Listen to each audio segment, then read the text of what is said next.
Miss Mary Riana kan sukses di Singapura, sukses lah, kita cukup sukses. Kenapain pindah ke Indonesia lagi? Terus yang di Singapura kayak gimana tuh? Bisnis yang di Singapura saya jual. Exit fully. Janji saya ke orang tua saya, dalam waktu 3 bulan saya akan tunjukkan. Kalau memang nggak berhasil, terserah. Mama mau suruh saya kerja apapun juga, tapi kalau berhasil, ya semoga mama bisa kasih doa restunya. Setelah saya dikejar-kejar hutang, bisa bayar hutang, bisa dapat penghargaan, ya saya merasa bahwa in life is not just about profit, it's not just about finance, it's not just about achievement, but it's also about fulfillment. Tapi ada beberapa hal yang kejadian yang sebenarnya itu cukup menyakitkan buat saya. Ditipu, gitu kan, dikecewakan, gitu. Kepercayaan yang dirusak gitu kan, itu kan membekas. Saya bersyukur bahwa hidup, khususnya suami saya, memberikan saya kesempatan untuk berkarya sesuai seperti apa yang saya mau gitu kan. Tapi at the end of the day, saya dan dia mengerti gitu bahwa he is the king. Kalau nggak ada dia, game over. Apa itu sakit hati? Kita sama para perempuan cuma tuh sakit pinggang. Tanya Dokter Richard. Hai semuanya, jadi hari ini spesial banget saya kedatangan Miss Mary Riana.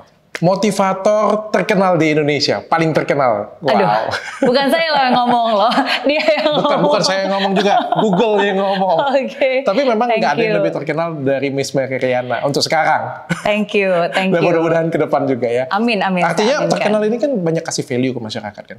Tapi hari ini kita pengen ngobrol lebih detail soal Mary Riana. Boleh. Saya panggil nama aja kali ya, biar boleh. yang lebih akrab ya. Boleh. Saya jadi deg-degan nih. Ini kita kan ya ngobrolinnya lebih asik ya. Asik aja. Oke, bukan untuk sensasi kan? Bukan.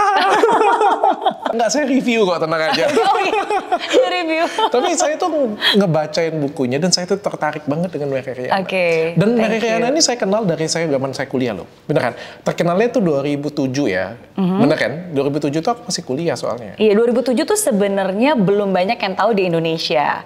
Tapi saya sudah mulai banyak berkarya di Singapura. Di Singapura. Di Indonesianya? Di Indonesia sebenarnya waktu itu 2007 itu beritanya banyak di mana-mana, mulai dari Straits Times di Singapura dan akhirnya kan diberitakan di berbagai media. Waktu itu di Vietnam, di Malaysia, termasuk juga di Indonesia. Tapi belum sampai sebanyak ini yang tahu karena kan saya lebih banyak karya di Indonesia ketika saya balik ke Indonesia tahun 2014. Jadi tahun 2007 itu sebenarnya benar-benar hanya orang-orang tertentu aja yang benar-benar tahu. Pertama kali masuk infotainmentnya kapan jadi? Infotainment apa nih? Di Indonesia. Karena aku ngeliatnya di infotainment pada waktu itu. Cuma aku lupa umur berapa. Oh iya, wow. Oke. Mungkin kayak TV atau media. Karena belum ada filmnya dulu. Belum. Jadi kalau tahun 2007 itu 2007, 2008 mungkin lebih ke interview media ya. Jadi dulu di Indonesian Tatler, jadi majalah di Tatler, di Kompas. Jadi sebenarnya lebih banyak media cetak. Karena kan waktu itu saya lebih banyaknya masih tinggal di Singapura dan lebih banyak karya-karyanya juga di Singapura, bisnisnya juga di Singapura gitu. Nah, jadi cuma biasanya pas lagi ke Indonesia diundang media cetak. Jadi kalau di TV segala macam sih mungkin lebih banyaknya 2011, 2010 akhir, 2011. Itu menemanin hari-hari saya melihat Miss Mary Riana ada di TV. Seorang yang sukses di Singapura terus di Indonesia. Sampai dijadikan film loh. Luar biasa. Thank you. Kalau ngomong dengan saya, nggak banyak orang di penjara keluar bisa tiba-tiba ngasih inspirasi ke masyarakat. Tapi nggak banyak juga di luar sana yang dibuatin film. Thank you. Itu bonus. Sebuah hal yang nggak pernah saya minta, nggak pernah saya kejar, tapi hidup berikan. Itu portfolio bagus banget loh. Yang hanya Habibie, Pak Jokowi, Miss Mary Riana. Ini siapa? Susu Santi kan dibuatin film. Mary Riana ada filmnya. Siapa yang mau filmin saya nih? Saya siap. Bersyukur. Karena itu kan semua rentetan kejadian ya, kayak seperti saya bilang. Karena ketika waktu itu banyak ceritanya sebenarnya, tapi intinya 98 case saya ke Singapura, 16 tahun saya di Singapura, terus abis itu salah satu mimpi terbesar saya sebenarnya kembali ke Indonesia ketika saya sudah sukses. Nah, jadi cikal bakalnya kayak tadi 2011 itu mungkin awal-awalnya ketika saya diinterview oleh Kick Andy Show, akhirnya mungkin jadi lebih banyak yang tahu, akhirnya kisah saya dibukukan oleh Mbak Albertine Endah. Dan waktu itu karena bukunya juga mega bestseller, ada di mana-mana, akhirnya banyak produser film yang tertarik untuk mengangkat kisahnya ke layar lebar. Karena kebetulan di zaman itu memang lagi boomingnya kisah nyata yang dijadikan film kayak Habibie dan Ainun, terus dari itu Negeri Lima Menara, ya kan Ahmad Fuadi, jadi ada banyak. Nah jadi dari situ ada berbagai, ada belasan produser yang waktu itu pengen mengangkat filmnya. Keren banget, bukan satu loh. Ya bersyukur dan akhirnya ya saya dan suami percayakan ke Pak Manoj Punjabi dari MD Pictures. Ya, karena sebelumnya kan dia juga yang mengolah, membuat film Habibie dan Ainun, gitu. Jadi itu sih awal mulanya. Keren banget. Tapi ada beberapa yang saya pengen tanyain, boleh ya? Boleh dong. Boleh. Karena ada beberapa missing link yang, atau mungkin saya yang nggak tahu kan. Ada beberapa missing link di buku yang saya coba baca, tapi ada beberapa missing link. Saya pengen tanya sedikit. Boleh. Jadi kan pindah ke Singapura ini karena kabur gara-gara kerusuhannya di Indonesia ya? Betul, tapi mungkin saya benarkan bukan kalimat kabur ya, karena kalau kabur rancu. Seakan-akan kayak, karena zaman itu kan memang banyak orang-orang juga yang memang kabur tuh sengaja melarikan diri dengan hartanya segala macam. Jadi pada saat itu, karena situasi yang tidak kondusif dan kebetulan ada pemerintah Singapura yang mengulurkan bantuan kepada beberapa pelajar di Jakarta dan kebetulan karena saya berasal dari salah satu sekolah unggulan dan nilai saya baik, jadi kesempatan untuk bisa melanjutkan kuliah saya ke NTU waktu itu ada. Oh, bukan kabur juga, tapi karena ada kesempatan. Betul, kalau waktu itu pemerintah Singapura nggak kasih bantuan pendidikan dan saya mungkin nilainya nggak cukup dan nggak ada kesempatan untuk saya bisa kuliah di sana, saya mungkin nggak akan pindah ke sana. Karena kalau dari bahasa yang terdengar itu seolah-olah itu kabur ya seolah-olah ya kabur karena ada kerusuhan. Karena kan ada kerusuhannya nih, ya, ada ceritanya nih karena kerusuhannya nih, bukan karena kesempatannya kayak gitu. Tapi ada kesempatan dan karena menurut saya tahu banget masuk Nanyang itu nggak mudah, sulit. Miss Mary pasti salah satu siswa unggulan dan mahal kan? Thank you. Dan mahal Iya, makanya seperti saya bilang, jadi kalau definisi kabur itu mungkin biar gampang orang bilangnya kabur ya, karena kan maksudnya mereka butuh cerita. Pindah merantau. Tapi sebenarnya kalau kayak kalau gitu ada kerusuhan nih, kalau gitu kita kabur aja bawa paspor, enggak, gitu. Karena ya nggak punya perencanaan juga, nggak punya uangnya juga pada saat itu. Nah tapi seperti saya bilang, karena di saat kerusuhan itu melanda Jakarta, pemerintah Singapura mengulurkan bantuan kepada beberapa pelajar di Jakarta.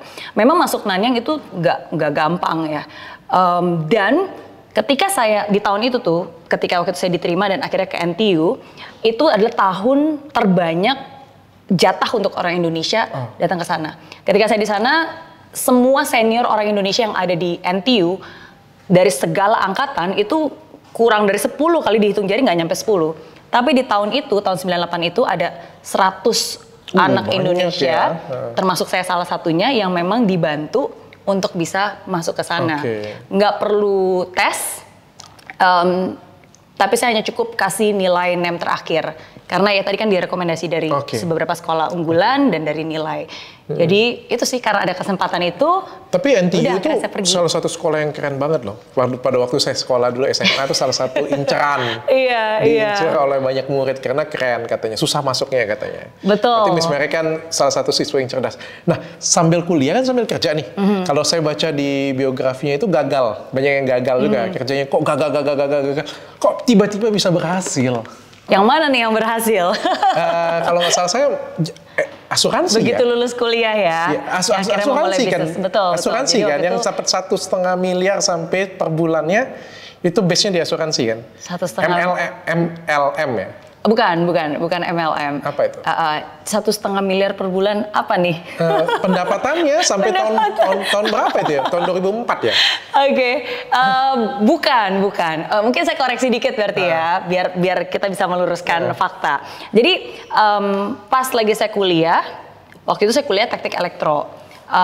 Pekerjaan saya pas lagi kuliah itu kerjaan serabutan karena ya nggak bisa kerja juga kan, nggak punya izin kerja, jadi ya bagian brosur dan segala macam bla bla bla. Tentu saja itu nggak mungkin bisa dapat $1 juta, nggak mungkin bisa bayar hutang. Tapi begitu saya lulus kuliah, akhirnya saya memutuskan untuk memulai bisnis saya sendiri. Yang gagal banyak betul seperti kayak Dr. Richard bilang, tapi akhirnya yang berhasil itu adalah ketika saya terjun ke dunia sales. Waktu itu saya memilih di bidang jasa keuangan, jadi saya menjual produk-produk keuangan, financial advisor pada saat itu.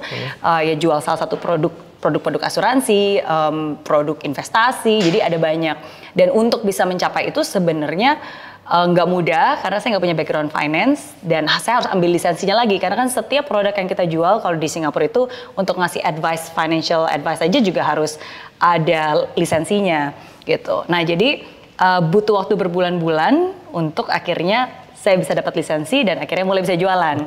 Nah, tapi pertama kali saya jualan juga nggak langsung sukses. Kenapa bisa sukses? Kenapa bisa sukses? Kenapa bisa sukses? Karena mungkin ini kedengaran klise ya, tapi ini beneran. Karena ketekunan untuk terus berusaha dan percaya setiap pada prosesnya. Dan ya saya itu sebuah keputusan yang sudah saya ambil sih, dan saya nggak akan menyerah sampai saya berhasil mendapatkan apa yang saya inginkan pada saat itu. Ya karena to be honest, 1 bulan pertama ketika saya kira terjun ke dunia sales, waktu itu kan namanya juga entrepreneur, usaha sendiri, bisnis sendiri, zero income kan, seorang all by commission. Komisi saya di 1 bulan pertama itu cuma $500. Setelah udah kerja 14 jam susah-susah cuma $500 1 bulan. Jauh lebih kecil dibandingkan teman-teman saya yang kerjanya engineer gitu. Dimana itu saya juga dapat kerjaan engineer tapi saya tolak gitu. Karena basicnya engineer kan, teknik elektro kan. Betul. Tapi akhirnya jadi sales. Betul. Menjual jasa keuangan kan. Betul. Dan pada saat itu sebenarnya saya punya pilihan. Ini yang udah saya impikan hasilnya cuma segini, beneran nggak sih? Jangan-jangan saya cuma halu doang. Kalau mau berhenti, mending berhenti sekarang deh. Itu belum terlanjur kan? Daripada saya ngelanjutin. Nah, cuma disitulah saya memutuskan untuk give my best self dan benar-benar memberikan usaha yang terbaik. Saya kasih diri saya waktu 3 bulan karena itu janji saya ke orang tua saya. Dalam waktu 3 bulan itu waktunya saya ya bilang ke orang tua gitu. Dalam waktu 3 bulan saya akan tunjukkan kalau memang nggak berhasil, terserah. Mama mau suruh saya kerja apapun juga, tapi kalau berhasil, ya semoga mama bisa kasih doa restunya. Ya udah, jadi itu 3 bulan disitulah saya benar-benar usaha, kerja keras, keringat, air mata. Semua pokoknya dicurahkan semuanya ke dalam sana. Betul. Karena itu hidup dan matinya kita kasih bukti untuk orang tua. Kalau nggak ditarik balik kan. Betul. Itu pembuktian bukan cuma ke orang tua tapi ke diri saya sendiri ya. Karena kan udah banyak kegagalan dalam hidup saya sebelumnya. Nah, jadi di 3 bulan itulah akhirnya saya mulai melihat titik cerah. Saya bisa mendapatkan income di totalin 3 bulan itu lebih banyak daripada kalau saya gaji jadi seorang engineer. Dari situ saya melihat, oke, berarti ritmenya udah ada nih, berarti tempatnya sudah tepat, caranya juga sudah tepat, ya saya hanya harus bisa mengakselerate lebih banyak lagi aja. Nah makanya itu saya ingat banget tahun 2002 begitu saya lulus, Oktober, November, Desember. Begitu saya tahu berhasil, baru di bulan 2003, Januari sampai Desember saya punya 1 tahun full, disitulah baru saya benar-benar fokus lebih besar lagi dan yaitu dapat komisi lebih banyak. Berapa tahun? Jentangnya dapat jadi 1,5 miliar itu berapa tahun? Berapa lama? Nah itu masa 1,5 miliar tuh dapat angka dari mana? Ada loh. Gak ada 1,5 miliar. Ada, saya bacanya. 1,5 miliar per bulan. Enggak. 1,5 miliar per bulan? Enggak, tapi yang benar adalah di tahun pertama saya terjun ke dunia sales, itu saya ingat banget komisi saya adalah 200.000 Singapura dolar. Berapa tuh? Nah, ya mungkin 200.000 Singapura dolar kalau pakai kurs zaman itu mungkin dolar sekitar 7.000, mungkin sekitar 1,5 M. Berarti. Tapi itu berapa lama? Tahun, itu 1 tahun, itu komisi saya 1 tahun. 1 tahun? 1 tahun nggak per bulan. 1 tahun? Iya, enggak. Tapi dari situlah akhirnya saya bisa bayar hutang 40.000 Singapura dolar. Dari situlah baru saya punya modal. Dan dari modal itu saya baru bisa nyewa kantor di Singapura, nge-recruit staff, dan ya mengembangkan Meridiana Organizations gitu. Jadi di situ awalnya baru berkelanjutan dan dapat $1 juta di usia 26 tahun. Berarti nah, $1 juta itu per bulan tapi? Enggak, siapa bilang sebulan? Ini berarti saya salah baca ya? Enggak. $1 juta itu per berapa tuh? Pencapaian. Jadi itu akhirnya dapat $1 juta gitu di usia 26 tahun. Jadi enggak per bulan. $1 juta tuh berarti berapa ya? Berarti kan 10 M-an lebih ya. 15. Kalau kursnya sekarang, kalau kurs yang lama saya sudah hitung 2006 gitu kan. Per bulan 12 miliar. Enggak. Tapi pada saat itu of course financially very rewarding ya. Jadi walaupun mungkin income-nya nggak 15 miliar per bulan. Tapi kan kalau beberapa Itu pencapaian yang luar biasa. Tetep dong. Iya. Tapi kan kalau misalnya baru-baru ini kan kadang-kadang suka ada yang viral tuh. Income-nya berapa per bulan? 1 1 miliar. M gitu. Mungkin nah, nggak? Itu mungkin. Karena itu juga yang saya alami pernah karena kan kita sama-sama di bidang jasa Berarti keuangan possible finance. banget ya? It's possible, definitely gitu. Okay. Itu possible karena kan tapi itu nggak dicapai sehari atau sebulan ya, Waktu karena kan panjang itu dia sudah berada di dalam sebuah posisi yang menurut saya pasti sudah banyak yang dilakukan sebelumnya yang akhirnya bergulung dan akhirnya itu memungkinkan untuk bisa mendapatkan hal itu. Oke. Gitu. Oke. Ya. Jadi untuk Dikoreksi ditanya nih ya. nih, jadi bisa dikoreksi. Karena kan kita kan baca bukunya Kebut ya. Terus kan baca Google lagi kan. Aduh. Baca bukunya Kebut, baca Google lagi, ngeliat-liat ada profil-profil kayak gitu punya kan. Tapi kan kesan yang didapat memang kan mimpi $1 juta, $1 juta sebulan nih kayak gitu punya kan. Kali berapa itu? Wah, 12 miliar sebulan. Nah, pertanyaannya kayak gini, Miss Mary Riana kan sukses di Singapura, sukses lah, kita cukup sukses. Kenapain pindah ke Indonesia lagi? Iya. Terus yang di Singapura kayak gimana tuh? Thank you buat pertanyaannya. Bisnis yang di Singapura saya jual, exit fully. Sekarang masih ada, tapi bukan di handle oleh saya. Why? Saya tuh bingung ketika kamu dapat miliaran yang jelas duit dia dapat, terus kok kamu mau pindah ke Indonesia yang belum tentu juga kamu sukses di Indonesia. Iya. Menghargai talenta kamu, menghargai bakat kamu, why? Iya.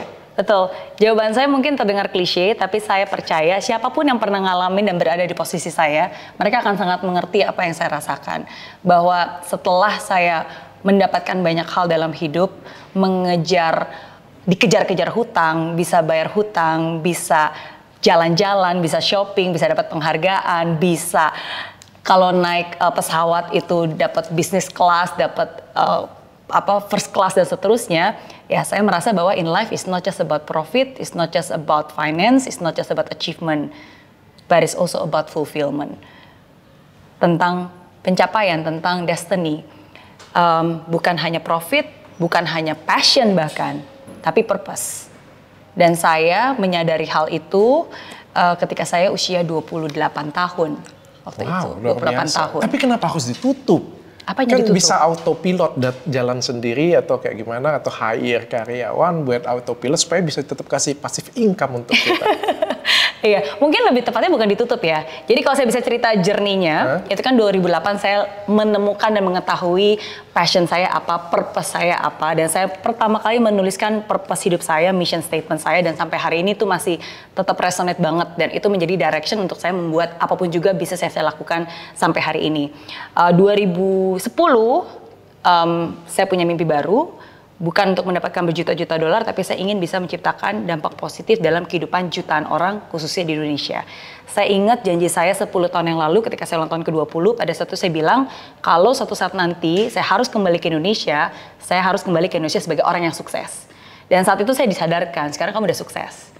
Kapan kamu balik ke Indonesia? Oke. Dan disitulah akhirnya saya memutuskan. Tapi ini bukan keputusan yang kayak, oke, kalau gitu besok langsung ambil. Tapi ini miliaran loh. Betul. Itu bukan keputusan yang gampang dan singkat. Karena bukan cuma bisnis. Waktu itu anak saya juga lahir di Singapura. Kita juga udah punya bisnis yang sudah berjalan dengan sangat baik. Tanpa ada saya di sana pun juga sudah bisa berjalan. Menghasilkan berapa miliaran ya kan, di Singapura lebih enak, lebih aman, lebih lengkap, dan untuk kembali ke Indonesia is a risk kan, belum tentu berhasil, belum tentu sesuai ya kan, apalagi negara yang berbeda dan bisnis yang berbeda gitu. Tapi ya dibutuhkan keberanian untuk melepaskan sesuatu yang baik untuk mempersu sesuatu yang menurut saya akan jauh lebih baik yang memang Tuhan sudah siapkan pada saat itu. Saya kan balik ke Indonesia 2014. Jadi selama 4 tahun itu, sebenarnya saya bolak-balik. Okay. Saya masih mencoba untuk memanage yang di Singapura dan memulai di sini.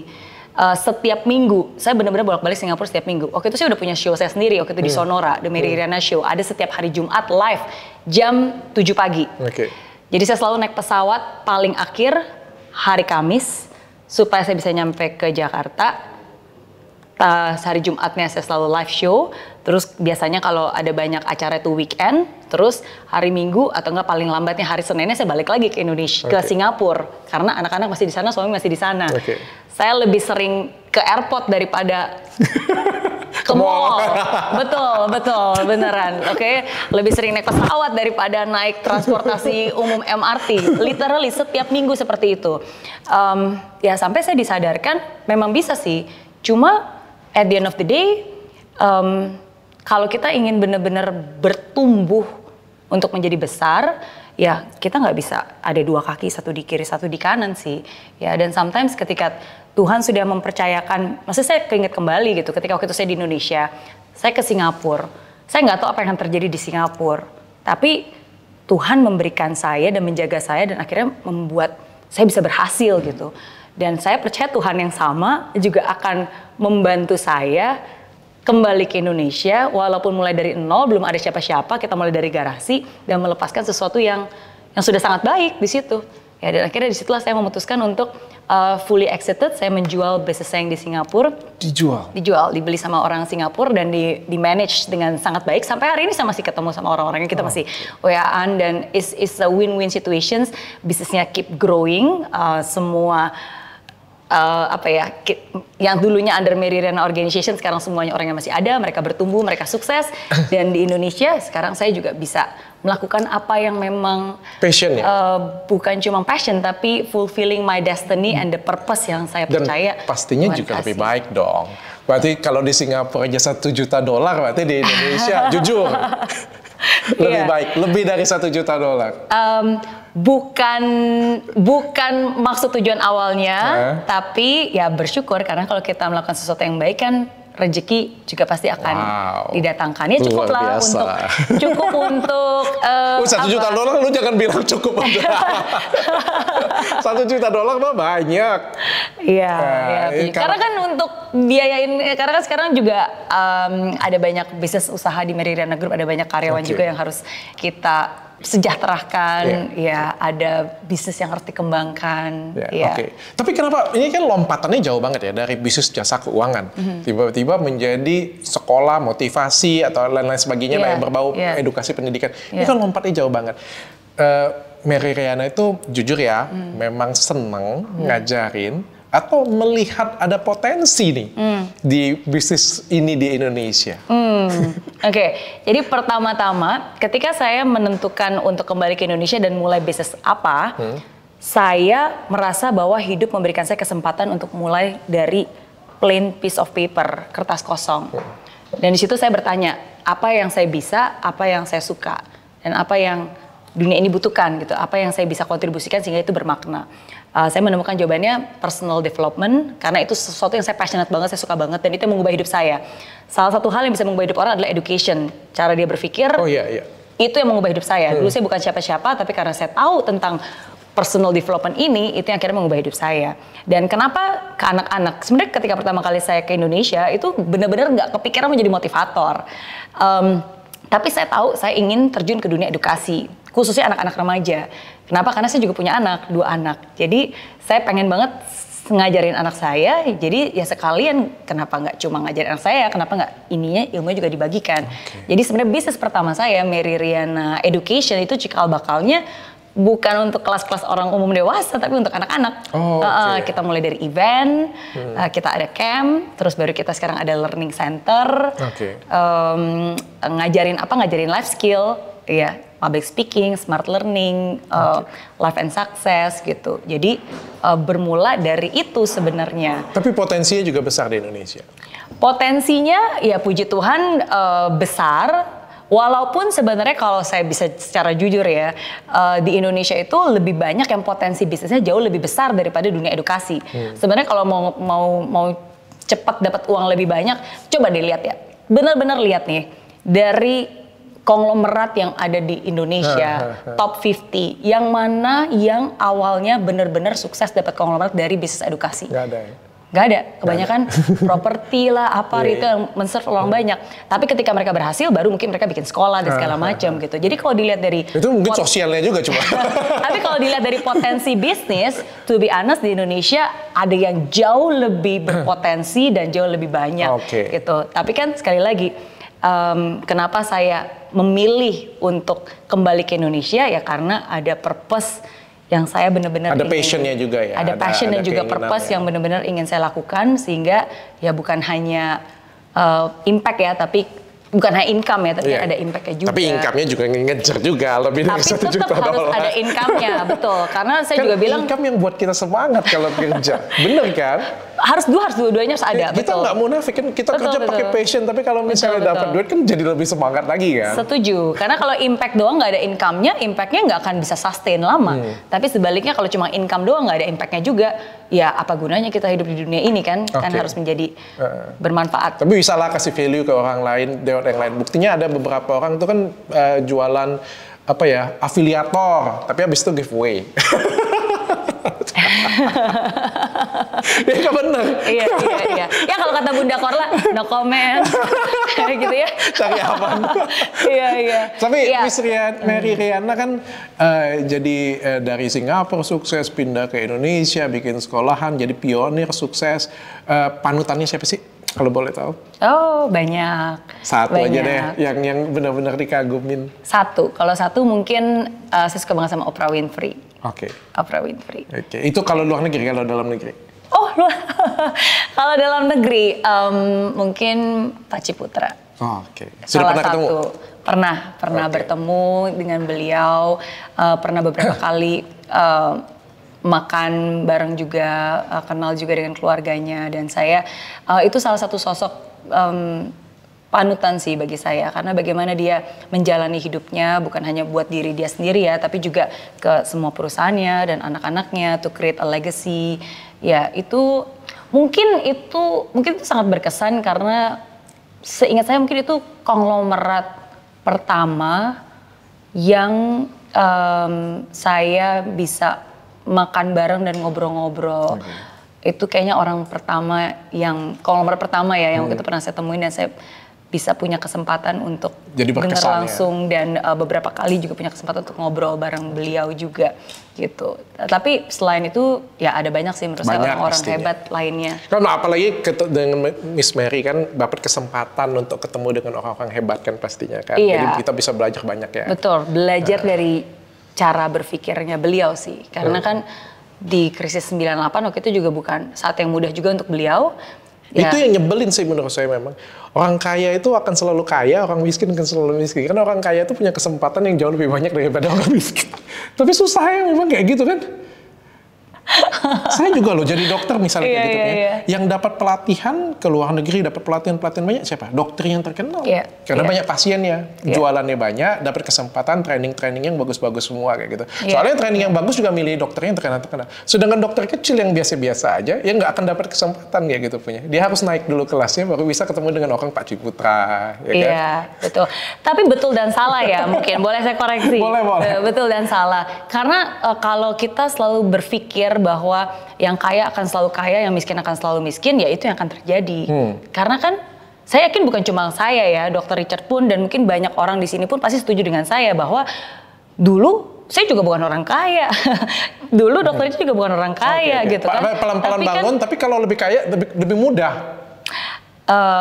Betul, kalau kayaknya itu tanda kutip lah ya. Misalnya ada di atas atau sudah sampai di kelas tertentu itu jauh lebih mudah. Betul. Ya mungkin lebih banyak akses, lebih banyak kesempatan gitu. Tapi pada akhirnya ya, walaupun kita mungkin belum kaya, tapi itu bukan alasan untuk kita bisa mengupgrade diri dan bisa bisa bertemu dengan orang-orang hebat. Kayak contohnya menurut saya ada banyak kok orang hebat yang juga mau bertemu dengan kalian gitu kan. Maksudnya saya bersyukur waktu itu saya mungkin belum siapa-siapa, tapi kayak Pak Ciputra aja mau meluangkan waktu untuk bertemu gitu. Jadi hal-hal yang seperti itulah yang menurut saya kita nggak perlu rendah diri, tapi ketika kita sudah berhasil kita harus tetap rendah hati. Nice banget. Tapi saya pengen masuk lebih dalam tentang keluarganya. Boleh. Karena nggak ada yang ngomongin soal keluarga dengan Mary Riana nih. Boleh. Aku pengen tanya nih, kamu kan nikah dengan Alfa ya? Nikah dengan Alfa ya? Iya. Kayak gimana sih hubungan rumah tangga Mary Riana dan Alfa? Kan apalagi nih ya, kesannya ya, aku tuh menggoogle nama Alfa gitu punya kan, nggak banyak lagi yang ngomongin ya kan. Tapi kan kesannya Mary Riana ini kan lebih terkenal. Lebih sukses, ya kan? Kalau misalnya kesannya ya, kesannya. Kan makanya kita kan bertanya. Soalnya kan kalau misalnya dalam dua pasangan suami istri ini kan biasanya yang mimpin keluarga kan adalah suami kan. Tapi kan ada beberapa orang, kan kebetulan di sini Mary Riana gitu, dimana istrinya lebih terkenal, lebih sukses, lebih kelihatan dominan di depan kayak gitu, punya tampil di kamera. Terus gimana sih? Pengen tahu hubungan suami istrinya kayak mana? Oh, hubungannya baik-baik saja. Bukan gitu maksudnya. Mengatur irama suami istrinya bagaimana? Apakah ada minder atau rendah diri atau seperti apa sih? Enggak sih, karena kita berdua adalah dua-dua orang dewasa yang tahu apa kelebihan kita, apa kekurangan kita, dan benar-benar saling melengkapi. Dan saya tuh benar-benar opposite dari suami saya. Suami saya tuh opposite dari saya segalanya. Oh iya? Jadi kalau kita ambil personality test, sebenarnya satu aja cukup. Karena apapun jawaban saya, dia pasti akan opposite dari situ. Beneran. Bukan hanya dari segi personality, tapi dari segi preference makan. Dia suka banget daging. Saya nggak suka makan daging, saya lebih suka seafood. Dia kalau makan seafood alergi gitu kan. Jadi ada banyak, itu benar-benar kayak dua dunia yang sangat berbeda gitu. Tapi justru disitulah ya kita benar-benar saling melengkapi. Memang dari sejak awal kita bangun bisnis bersama, tujuannya sama tapi caranya berbeda. Saya mungkin memang lebih sering tampil di depan, sedangkan dia lebih di belakang. Dia yang lebih operational gitu. Kalau saya mungkin lebih sering banyak ada di sosial media, dia nggak punya sosial media sama sekali gitu, karena dia memang nggak suka gitu.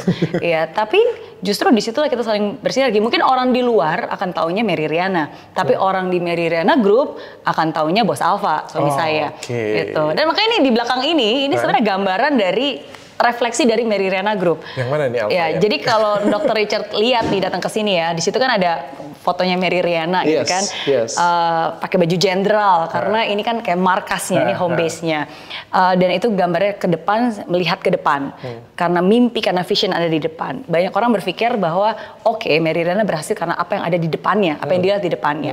Tapi sebenarnya bukan apa yang ada di depannya, tapi siapa yang ada di belakangnya. Itu yang membuat sekarang Mary Riana dan Mary Riana Group bisa bertumbuh dan berkembang di Indonesia. Makanya dari gambar ini, di situ ada Mary Riana, tapi di sini adalah seluruh warrior-warrior kita. Ini ada suami saya, bos saya. Yang ini. Jadi Alfa sangat berperan besar banget ya? Of course. Ya, tapi dia orang di belakang layar. Tapi nggak di-expose? Ya nggak perlu juga, dan dia juga nggak suka gitu. Karena orang di belakang layar lebih introvert gitu. Saya suka warna merah, dia lebih suka warna putih. Dan tapi ya ini semua warrior, orang-orang di belakang layar yang mungkin nggak terlihat, tapi merekalah yang menjadikan Mary Riana Group seperti yang sekarang.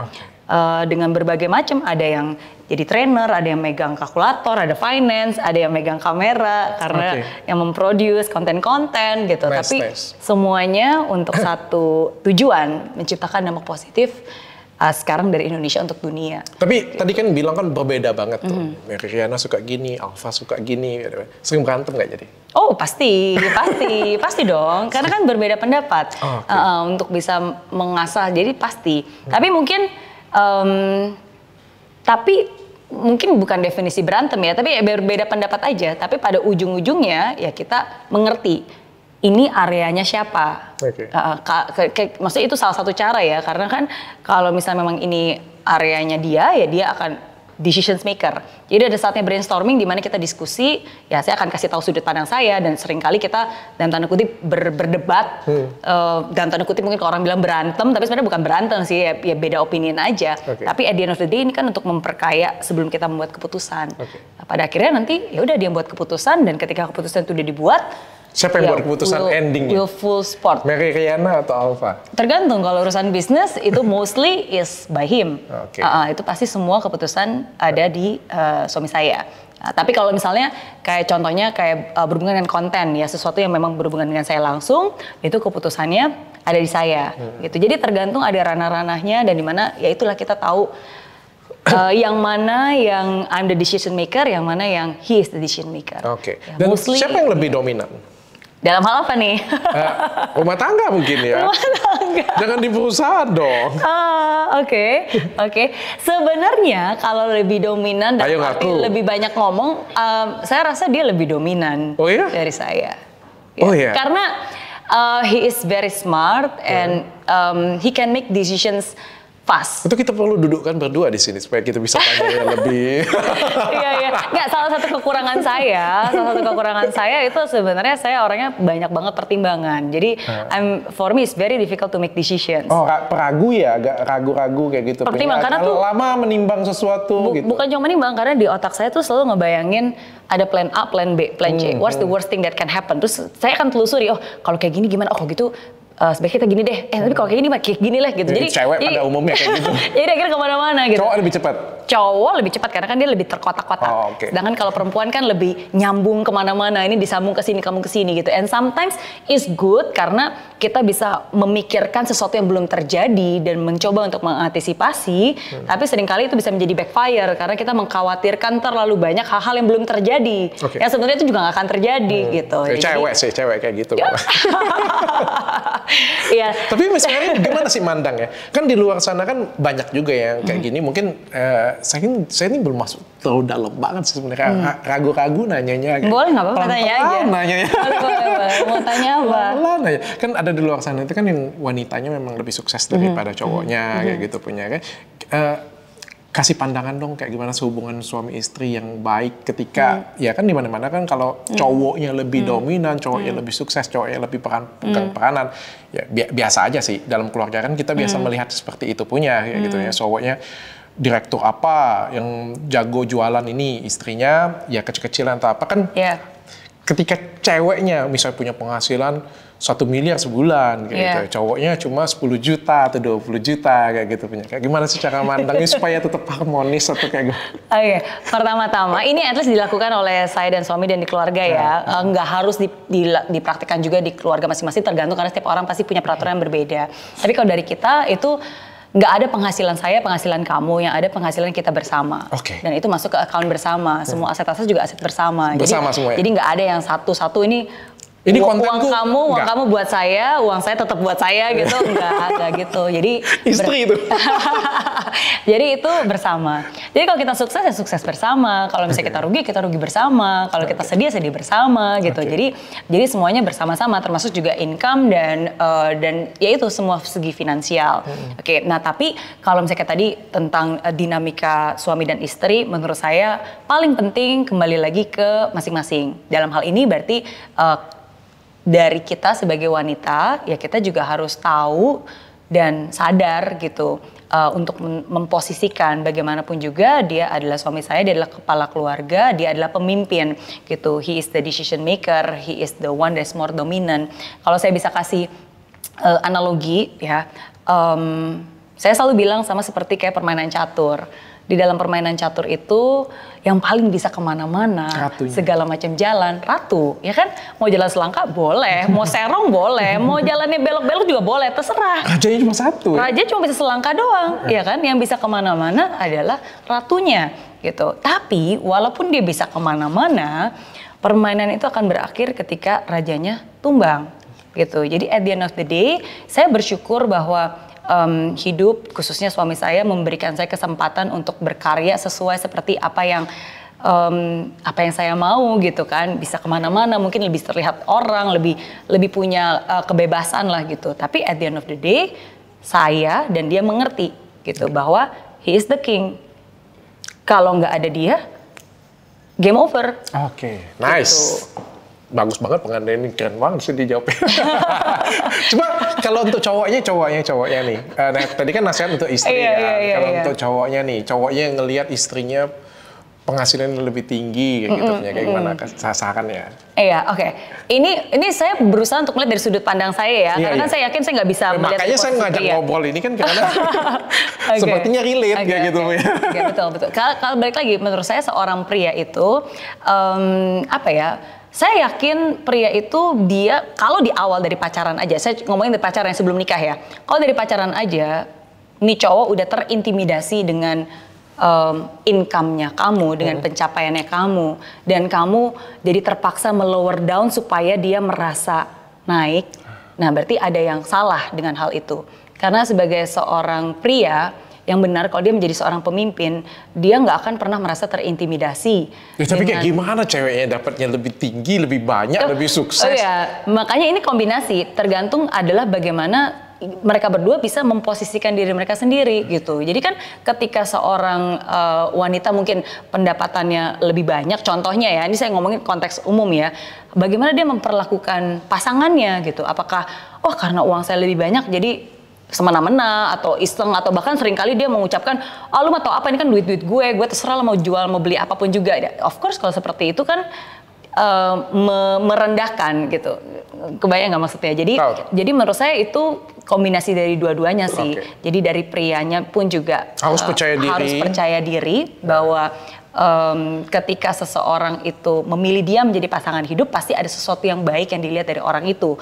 Mungkin bukan dari segi income-nya, tapi mungkin kecerdasannya, kebijaksanaannya, apapun itu. Karena untuk menjadi seorang pemimpin ya dia nggak boleh merasa terintimidasi oleh siapapun juga yang akan dipimpinnya kan.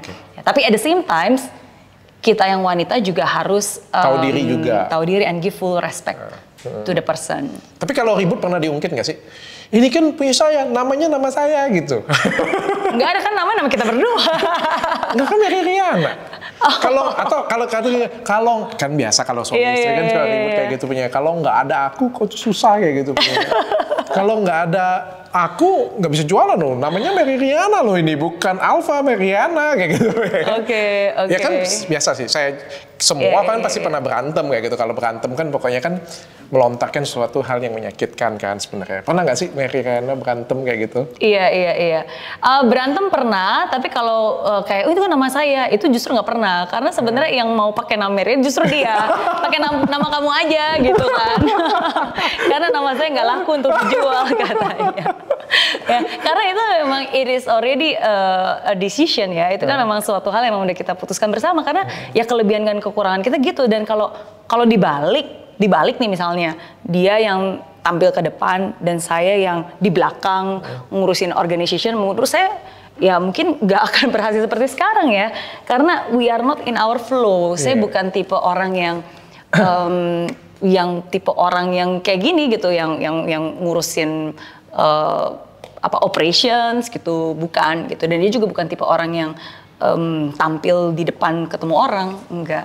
Gitu. Jadi iya, nggak pernah. Tapi mungkin itu juga ya, kalau ribut pokoknya jangan pernah di-spill yang kayak gitu punya ya, karena itu kan menyakitin hati ya biasanya ya. Oh ya, satu hal yang memang udah kita sepakati dari awal sebelum nikah adalah apapun yang terjadi, mau seribut apapun, mau semarah apapun, mau sekesal apapun, nggak pernah boleh ada kalimat divorce keluar dari mulut masing-masing.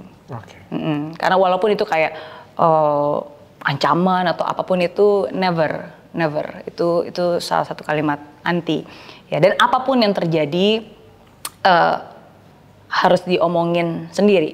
Jadi nggak pernah cerita ke orang tua, ke mertua gitu, karena ntar itu akan menjadi saja. Iya. Dan karena kan nggak boleh ada kata divorce kayak gitu ya. Nggak boleh ada kata cerai. Kalau misalnya suatu hari Alfa menyakiti hati Mary, berandai-andai. Misal ketahuan selingkuh nih. Aduh. Oke, boleh. Nggak nonton infotainment? Waduh. Banyak nih infotainment. Iya. Miss Mary bagaimana tanggapannya? Wow, oke. Pasti pukulan besar dong. Satu perusahaan yang dibangun bersama-sama, di mana di depannya Mary Riana, sampul bukunya Mary Riana, yang memanage di dalamnya adalah Alfa. Tapi ada kekecewaan misalnya. Iya. Bagaimana? Oke. Saya membayangkan kalau itu pun terjadi. Pejamkan mata terlebih dahulu. Terus hati-hati nih, karena apa yang kita bayangkan bisa terjadi gitu ya. Jadi saya ini cuma berandai-andai ya, cuma andai. Kalau terjadi podcast ini bagian ini dipotong banget. Aduh, amin.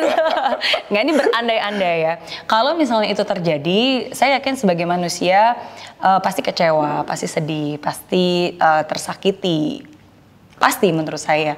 Tapi di saat itu saya juga percaya bahwa pada akhirnya His grace is sufficient for me. Pada akhirnya saya yakin pasti mungkin Tuhan punya caranya untuk bisa menyembuhkan luka itu, memberikan saya kebijaksanaan untuk mengambil keputusan yang tepat, untuk move on apa yang harus dilakukan setelahnya.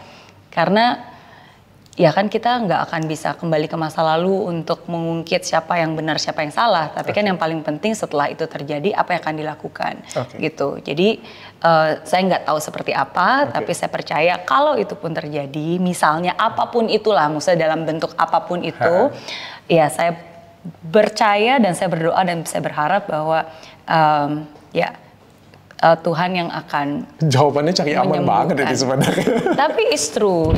Jadi tergantung situasi nanti bagaimana dan sebesar apa juga. Karena saya nggak cuma ngeliat ke future ya, maksudnya kalau saya ngeliat ke beberapa hal yang pernah terjadi dalam hidup saya, bukan dari alfa suami saya ya, tapi ada beberapa hal yang kejadian yang sebenarnya itu cukup menyakitkan buat saya. Ditipu, gitu kan, dikecewakan, gitu. Banyak hal lah misalnya yang bukan hanya dari segi finansial ya, tapi dari segi kepercayaan yang dirusak gitu kan, itu kan membekas gitu. Saya nggak pernah berpikir bahwa saya akan bisa melupakan dan memaafkan, tapi ternyata hari ini saya bisa melupakan dan memaafkan. Iya, ya karena ya itu. His grace is just sufficient gitu. Nggak pernah kepikiran tapi ya ternyata saya bisa gitu. Ya, dan kalau itu pernah terjadi mungkin ke depannya ya itu juga bisa akan terjadi lagi gitu. Oke, nice. Saya paham sih arah jawabannya. Saya yakin Dr. Richard juga pasti pernah kan ngerasa sometimes kadang-kadang it hurts so much sampai itu membekas. Bagaimanapun juga kayak luka gitu kan. Walaupun lukanya udah hilang, tapi kan masih ada bekasnya, ya kan? Dan apalagi kalau itu crashing so much kan. Jawabannya tuh depends banget. Sebenarnya apa yang dijawab Mary ini sebenarnya good banget sih. Karena ada orang yang bilang ya kalau sudah terjadi kayak gitu ya kita cerai. Terjadi kayak gitu kita memaafkan kayak gitu punya. Sebenarnya depends banget sih. Depends banget yang terjadi antara hubungannya selanjutnya apa. Ya kan semua orang juga bisa salah ya. Semua orang juga bisa salah. Tapi kalau misalnya aja ini berselingkuh terus minta maaf dan pengen berubah kayak gitu dan kita ngelihatnya juga terlalu banyak yang dikorbankan dan ya mungkin ada pilihan untuk memaafkan. Mungkin ada pilihan untuk memaafkan. Tapi kalau misalnya kita melihat sesuatu itu terus suaminya bilang nggak mau, aku mau dengan dia. Terserah kamu apa kayak gitu punya. Kan gimana mau pertahankan ya hubungan tersebut kayak gitu punya. Kan depends banget sih di sini punya kan. Aku nggak mau, pokoknya aku mau dengan dia tetap. Aku mau apa terserah kayak gitu punya. Daripada nggak bisa dipertahankan juga seperti itu punya. Setuju. Makanya selalu dua belah pihak ya. Soalnya kan ini bukan cuma dari saya doang, tapi kan dari pasangan kita maunya seperti apa. Tapi ya harus bisa duduk bersama dengan kejernihan pikiran dan hati dan ya udah buat keputusan. Tapi komunikasi dengan suami jalan terus. Oh iya dong. Satu kantor ya?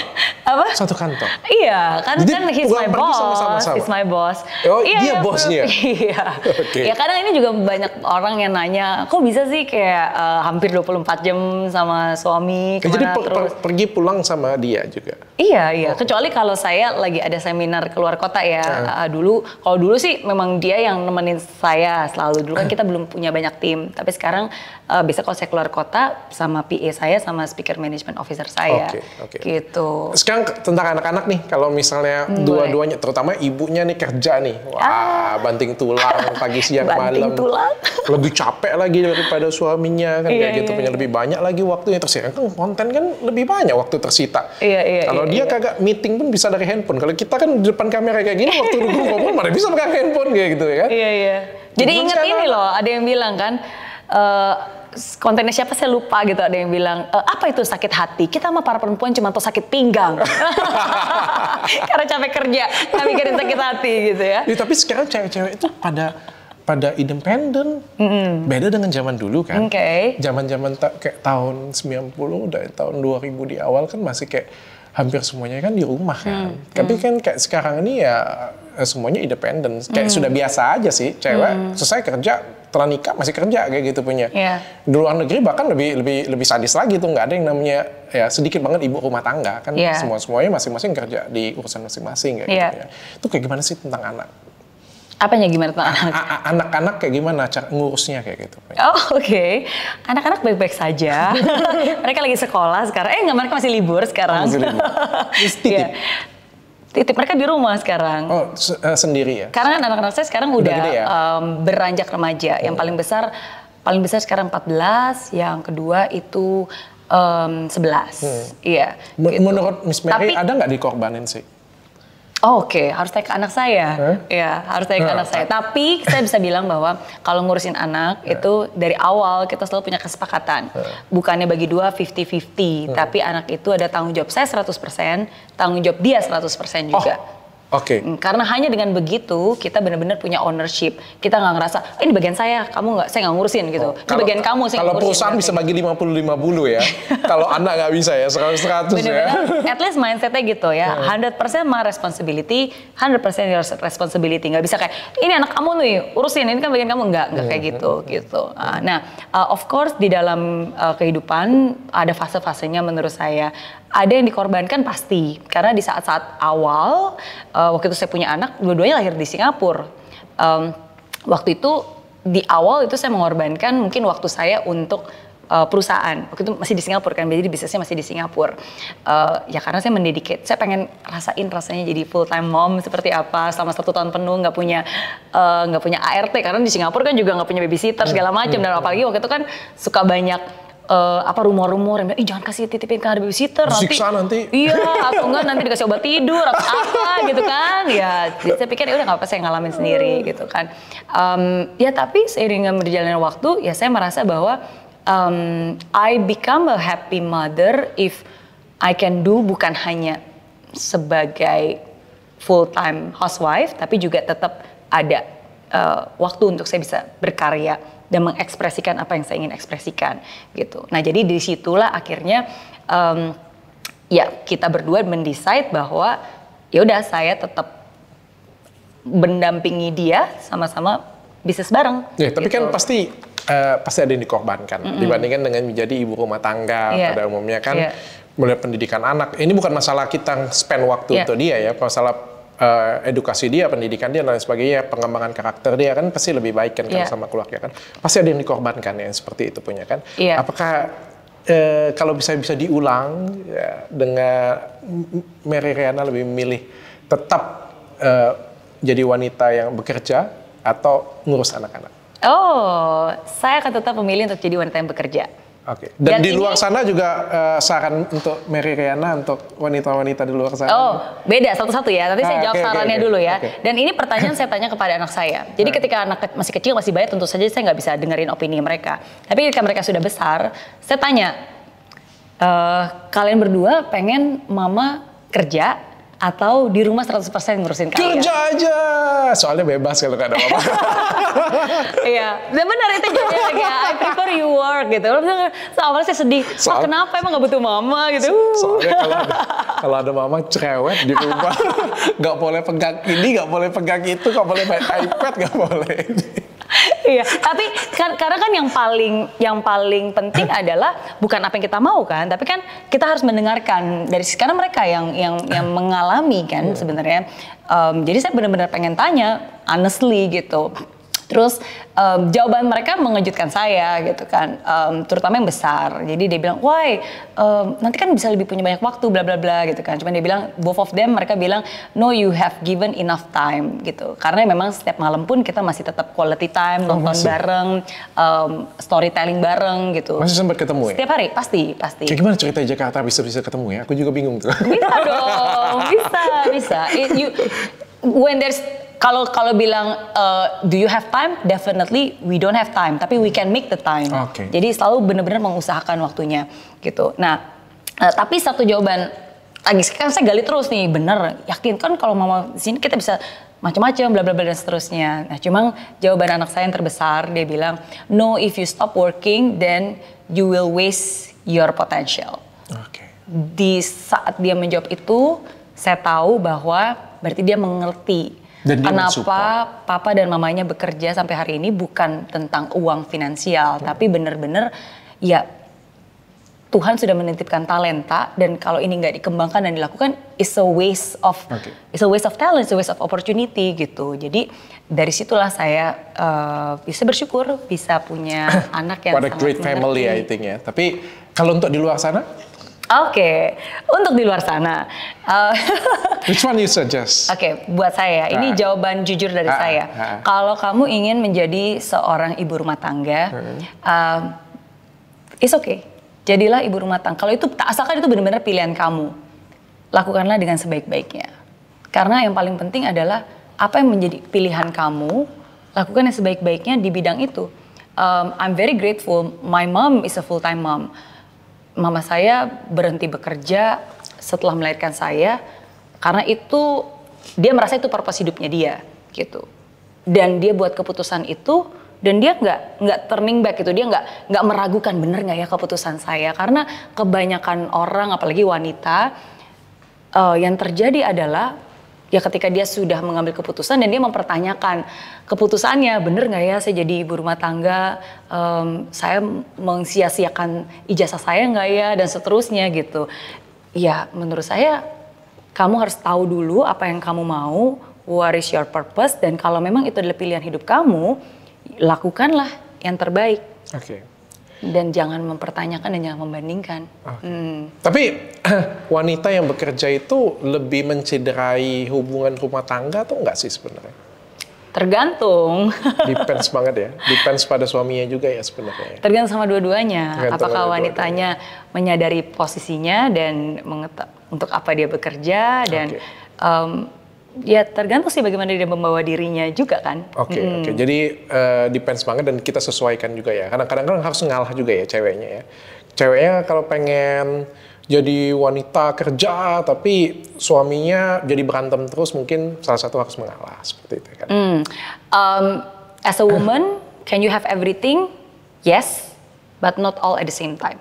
Itu yang paling penting. Bisakah kamu mendapatkan semuanya? Bisa, tapi nggak semuanya sekaligus. Oke. Jadi ada waktunya. Saya juga ada waktunya. Saya memutuskan untuk nggak punya anak dulu dan fokus kepada bisnis.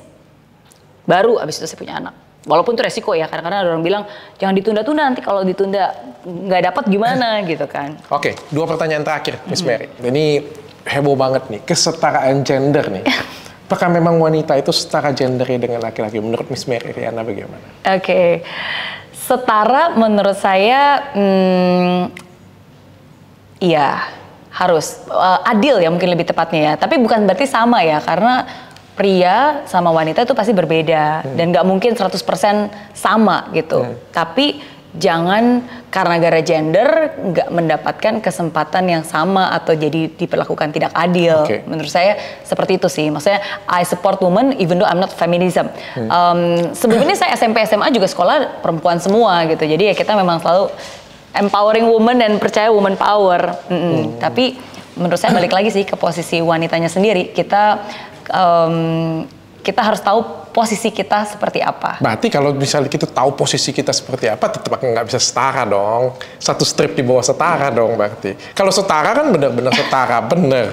Makanya mungkin definisi setaranya saya berbeda ya. Setara tuh bukan berarti semuanya sama. Kayak tadi, kayak misalnya di dalam rumah tangga, saya nggak ngerasa bahwa saya setara sama suami saya. Karena suami saya adalah kepala keluarga. Gitu. Tapi ketika kita berdiskusi, contohnya, ya kita akan sama-sama gitu. Jadi menurut saya tergantung konteksnya, nggak bisa menyamaratakan. Nggak bisa semua setara kata, nggak bisa kalau setara kata cewek dapat cuti tahunan, cuti hamil, cowok juga dapat. Betul. Tapi kalau kita lihat dalam konteksnya, berarti sebenarnya di beberapa tempat kesetaraan itu harus ada. Jadi jangan pernah, karena dia perempuan kalau gitu gajinya lebih rendah. Gitu. Karena dia perempuan berarti nggak dapat promisi. Nah itu harusnya nggak seperti itu. Konteks yang diminta kesetaraan gender bagi perempuan itu ya kesempatan yang sama ya. Bukan artinya benar-benar sama, karena memang nggak akan bisa sama. Nggak mungkin sama. Orang berbeda. Fisiknya berbeda, semuanya berbeda, cara ininya juga berbeda kan kayak gitu punya kan. Oke, nice banget ini. Pertanyaan terakhir, Mary Riana.